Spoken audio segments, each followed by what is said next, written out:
මරු තාව බබා ඔබ ඇස් දෙක පොට්ට වෙනකම් ඔය මගුල ඔබ බින්දා මේ කාමරේ හැටි බලපන් කොයි වෙලේ බැලුවත් ඔය ලබ්බෝ ඔබ ඉන්නවනේ ෂි අර පොඩ එළියට බහලා වැඩක් කරපන්කෝ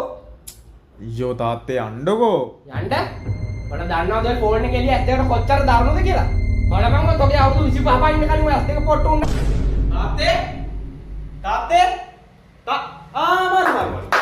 මරු තව ගන්න ඇස් දෙක සවුත් කරගම තව ගන්න කොයි වෙලේ බැලුවත් දැන් ෆෝන් එකේ ඉස්සර වගේ එළියට බැල වැඩක් කරන්න ඕන හැම වෙලේම තේජ පාල මගුලක් බලනවා නැත්නම් අර නීල මගුලොම්මගේ රේත් මොකද නෑ මොකුත් නෑ අයියෝ අනේ අපිට හපන්නේ ඔයාලට ෆෝන් හම්බුනාම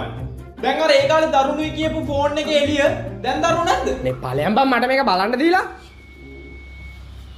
තාත්තේ බඩගිනි මට කියන්නේ ඉතින් අම්මට කියපන් ඔයාට කියන්නේ අම්මාද උයලා නෑ එයාත් දවසක් ෆෝන් එක ඔබ ඉන්නවා මේ මේකට TikTok දාගන්නේ කොහොමද